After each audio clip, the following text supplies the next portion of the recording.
नमस्कार मित्रांनो, मी Nandraj गबाली, assistant police inspector. माझ्यासोबत आहेत श्रद्धा मोरे मॅडम, संतोष चौरे सर आणि एक जबरदस्त हेल्थवर रिझल्ट आलेला आहे. तर आम्ही इथिकल सक्सेस एज्युकेशन सिस्टमच्या माध्यमातून आज थेरगावमध्ये आलेलो आहे. इथं रिझल्ट काय आलेला आहे, कुणाला आलेला आहे, कुठल्या आजारावरती आलेला आहे हे आपण मॅडमकडेच ऐकून घेऊया. मॅडम नमस्ते. नमस्ते. आपलं नाव? रुपाली नितीन चोरडिया. ओके. आपण सध्या काय करताय? हाऊस वाईफ आहे आणि बिझनेस वुमन पण आहे. ओके मॅडम, आपल्याला हेल्थ इश्यू काय होता? मला पोटाचा त्रास होता, पिशवीमध्ये गाठ सांगण्यात आली होती. ओके. त्याच्यावरती खूप हॉस्पिटल केले, मोठ्या मोठ्या हॉस्पिटलमध्ये माझी ट्रीटमेंट झाली, पण मला म्हणावं तसं कुठंच रिझल्ट आलेला नव्हता. आणि ऑपरेशन सांगितलं होतं मला. माझं एप्रिल महिन्यात ऑपरेशन पण ठरलं होतं, पण माझ्या मनाची तयारी नसल्यामुळं डॉक्टरांनी ते काही तयारी दाखवली नाही की जोपर्यंत पेशंट रेडी होत नाही तोपर्यंत ऑपरेशन करायचं नाही. त्या पिरियडमध्ये नेमकी संतोष दादांमुळं मला सनेजची माहिती मिळाली. त्यांनीच अपॉइंटमेंट घेतली आणि माझे मिस्टर मला तिथे घेऊन गेले. त्याच्यानंतर त्यांनी मला चेक केलं, माझी हिस्ट्री बघितली. त्यानुसार मला त्यांनी काही प्रोडक्ट सांगितले. त्याच्यामध्ये आपल्याला अकाई सोना आणि त्याबरोबर काही टॅबलेट्स होत्या. ते औषध घ्या म्हणे, तुम्हाला 8 दिवसात ह्याचे रिझल्ट येतील. कारण त्यावेळेला माझी कंडिशन अशी होती की पूर्ण मी डिप्रेशनमध्ये गेलेले होते. मला उठता येत नव्हतं, उठले तर पटकन उभं राहता येत नव्हतं, उभी राहिले तर मला चालता येत नव्हतं.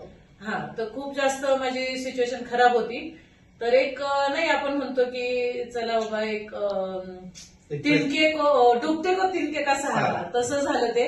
आणि मॅमने मला सांगितलं, डॉक्टरांनी, की एक 8 दिवसात तुम्हाला रिझल्ट कळतील त्याचे काय काय नाही. पण ऍक्च्युअल मध्ये मला 3ऱ्याच दिवशी त्याचे रिझल्ट आले. म्हणजे खूप फ्रेश वाटलं मला.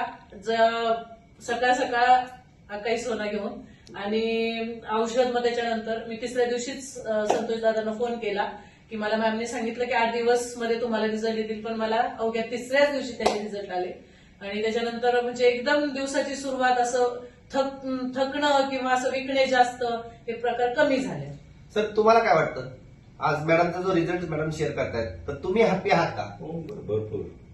ती खुश तर मी खुश. तर मित्रांनो पहा, प्रत्येक व्यक्तीला आरोग्याची गरज आहे, पण आपण आयुर्वेदाला विसरलोय. आज मॅडमने डॉक्टर राजश्री बिराजदार मॅडम, ज्या पिंपरी चिंचवड प्रेमलोक पार्कमध्ये सनेज ऑफिसमध्ये आहेत, त्यांच्याकडे जाऊन त्यांची अपॉइंटमेंट घेऊन आज त्यांच्या ट्रीटमेंटनुसार आज मॅडमचा रिझल्ट आलेला आहे. मित्रांनो, काळ बदलत चाललेला आहे. बदलत्या काळानुसार प्रत्येक व्यक्तीला आज आरोग्याची गरज आहे. मॅडम, तुम्ही आज जे काही डेमॉन्स्ट्रेशन पाहिले, जे काही प्रोडक्ट्स पाहिले, तुम्हाला काय वाटतं प्रत्येक व्यक्तीला केमिकल बंद करून नक्कीच नक्कीच नक्कीच. मी स्वतः म्हणजे तुम्ही तर मला आज डेमो दिलाय, पण ज्या वेळेला मला रिझल्ट आले त्यावेळेला मी माझ्या फ्रेंड सर्कलमध्ये ऑलरेडी सनेजला तुम्ही एकदा व्हिजिट करा म्हणून सांगितलेलं आहे.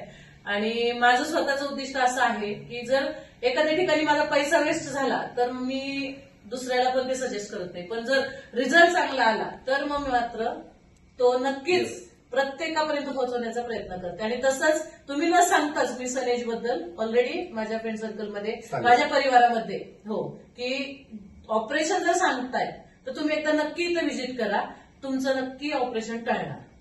येस. तर मित्रांनो पहा, 3 प्रकारचे डॉक्टर असतात: अॅलोपॅथिक, होमिओपॅथिक आणि आयुर्वेदिक. आजारी पडल्यानंतर आपण अॅलोपॅथीकडे जातो आणि शरीराची वाट लावून घेतो. तर ते करण्यापूर्वी आपण आयुर्वेदात येणं गरजेचं आहे, आपल्या घरातलं केमिकल बदलणं गरजेचं आहे, आयुर्वेदिक फूड सप्लिमेंट्स वापरणं गरजेचं आहे. तर निश्चित आपण निरोगी आयुष्य आपण जगू शकतो. यासाठी आम्ही सनेज सोबत, ESS सोबत काम करतोय. ही संकल्पना समजून घ्या, निश्चित आपल्या घरातील केमिकल बदला आणि निरोगी आयुष्याकडे वाटचाल करा. त्यासाठी सर्वांना शुभेच्छा. Wish you health, wealth, happiness. Thank you.